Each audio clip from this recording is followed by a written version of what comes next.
এই ছোট্ট জীবনে চলার পথে কিন্তু আমাদের অনেক মানুষের সাথেই পরিচয় হয়, আবার অনেক মানুষের সাথেই বন্ধুত্বপূর্ণ সম্পর্ক হয়। আসসালামু আলাইকুম সবাইকে, আশা করি সবাই খুব ভালো আছেন। এই ব্যস্ত জীবনে কে বা কয়জনেরই খবর রাখে, আর যারা খোঁজ খবর রাখে তারাই কিন্তু প্রকৃত বন্ধু বা আত্মীয় স্বজন, তারাই কিন্তু আমাদের খুব ভালো চায়। অনেক বন্ধু বান্ধব বা আত্মীয় স্বজন আছে, তারা চুপি চুপি খবর রাখে যে কে কী করতেছে না করতেছে। তারা কিন্তু কথা কথা শোনানোর সময় ঠিকই থাকে, কিন্তু সাপোর্ট করার সময় বা সাথে থাকার জন্য, পাশে থাকার জন্য তখন কেউই থাকে না। আর মানুষের বিপদে আপদে যখন কেউ পাশে থাকে, তারাই কিন্তু বিপদের বন্ধু বা প্রকৃত বন্ধু হয়ে থাকে।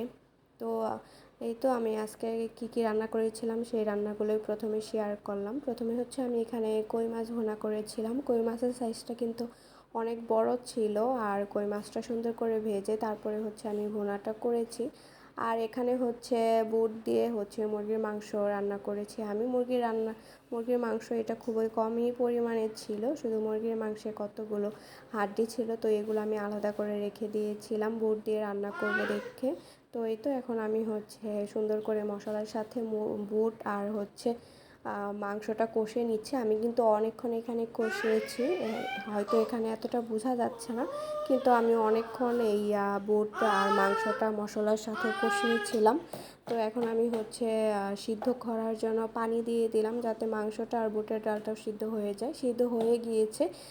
বুটটা বেশি সিদ্ধ হয়ে গেলে কিন্তু আবার খেতে ভালো লাগে না, সেক্ষেত্রে গলে যায়।